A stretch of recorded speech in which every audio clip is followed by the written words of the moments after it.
आजकल प्रायः समाज में कहा जाता है क्या जरूरत है सत्संग की, क्या जरूरत है शास्त्र स्वाध्याय की। तो आप सच्ची बात मान लीजिए, आप चाहे जितना पढ़े लिखे हो लेकिन आपकी पशुता जाने वाली नहीं।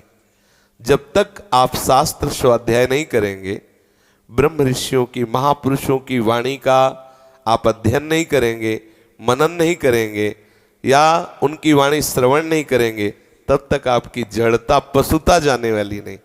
देखो यही बुद्धि है कैसे कैसे आचरण करा देती है। परसों किसी ने बताया ऐसा, जो पीछे कहीं हो, हृदय जल गया ऐसा।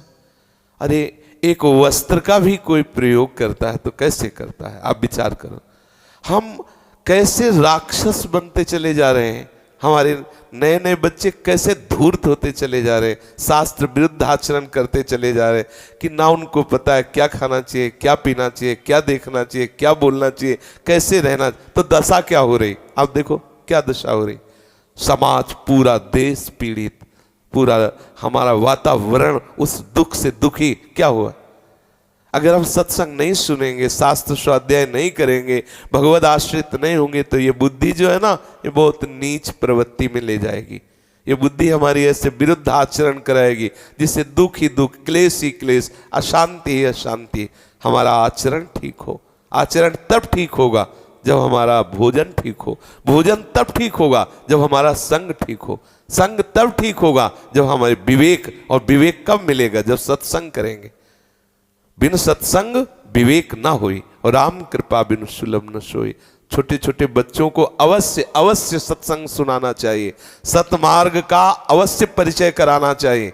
ये हमारे जीवन में ऐसा भाव प्रकट कर सकते हैं कि हम आनंदित होकर प्राण त्याग सकते हैं, और यही हमारे जीवन में ऐसा भाव प्रकट कर सकते हैं कि हम जलते हुए मरना पड़ेगा। जलते हुए, मानो हमारा बच्चा है, सतमार्ग में चलता हुआ, धर्म से चल रहा है, हमें हृदय से, अगर हमारा ही बच्चा गलत हो जाए कैसा लगेगा, आप विचार करो। तो बच्चों को जो ये माता पिता बालक ही बुलावें, उदर भरे सोई जतन सिखावें, केवल इतना ही ज्ञान देना है, कैसे तुम धन कमाओ, कैसे तुम भोग भोगो। ये आपकी बुद्धि को सदैव क्लेश में बनाए रखने वाली चेष्टा है। इसलिए चाहिए कि जैसे अब देखो छोटा बच्चा बोला ना, मुझे जलन होती जब मैं कभी चला जाता हूँ और मुझे वहाँ कुछ ऐसा भोजन मिला जिसमें प्याज लहसुन, तो मुझे जलन होती है कि मैं गुरुजी की आज्ञा के विरुद्ध। छोटा सा बच्चा है, ये विचार उसको कहीं भ्रष्ट होने देगा?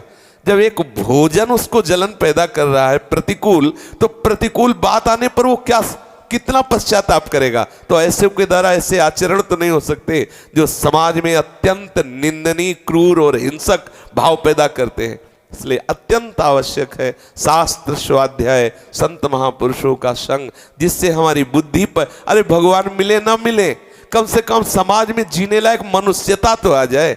ये आसुरी प्रवृत्ति, राक्षसी प्रवृत्ति हम पे हावी होके हमसे ऐसा आचरण न करे कि पूरा समाज दुखी हो, पूरा समाज हमारी बात से जले। कम से कम इतना विवेक तो आ जाना चाहिए।